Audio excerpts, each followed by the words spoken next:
अस्सलाम वालेकुम दोस्तों। अच्छा मैं इत्थे आया ना सुंगदू शॉपिंग मॉल च आया। देखो इत्थे किस तरह का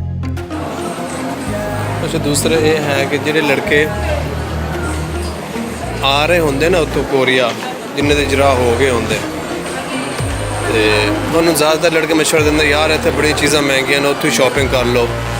मैं कहना इतने पाकिस्तान सर्दी घट है तो सर्दी इतनी ज़्यादा होंगी है कि इत्थों के कपड़े जोड़े ना इत्थों के ड्रैस जैकेट वगैरह जो भी है बस वही सर्दी में रोक सकते हैं। इस वास्ते सर्दी की शॉपिंग जी है ना इत्थे आके करनी चाहिए कोरिया।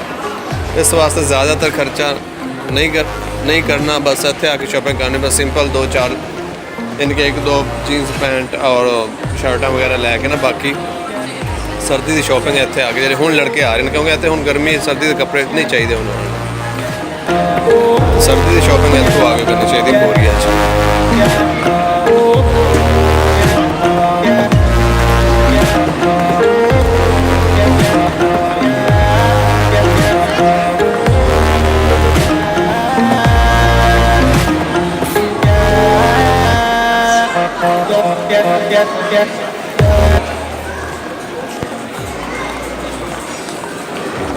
इस वास्ते जो लड़के आ रहे हैं ना हम जिन्होंने फ्लैट है या इजरा होए ना उन्होंने शॉपिंग के पैसे वेस्ट नहीं करने, बस थोड़ी जी शॉपिंग कर लें। बाकी इत्थे आके अगे सर्दियाँ आ रही हैं, सर्दियों की शॉपिंग इत्थे आके कर लें कोरिया च आके।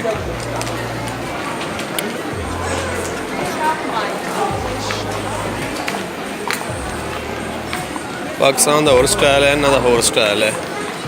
ਜਿਹੜੇ माहौल च रहना जिथे रहना उन्होंने हिसाब ਨਾਲ फिर ड्रैसिंग वगैरह प्यारी लगती है।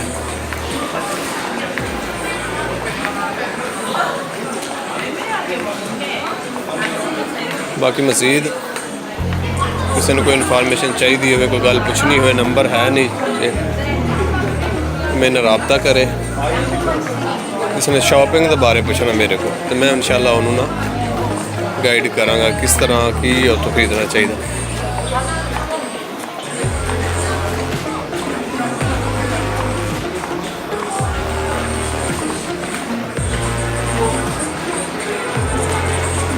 बाकी वीडियो देख के इग्नोर नहीं करना, इन्हें लाइक करना, इन्हें सबसक्राइब करो, इस चैनल में जितना ज़्यादा हो सकता है इन्हें प्रमोट करो क्योंकि थोड़े फायदे वास्ते है।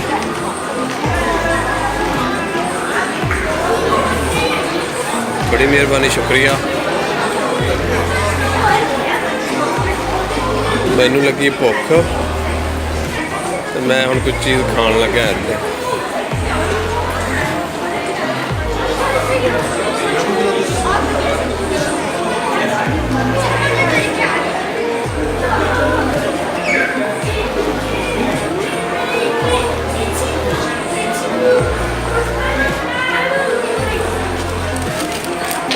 बाकी एक होर सीक्रेट गल दस दें मैं तुहानूं, इत्थे ज़्यादातर लड़के ना इस तरह करते हैं कि सर्दियों की शॉपिंग गर्मियों कर लेंगे।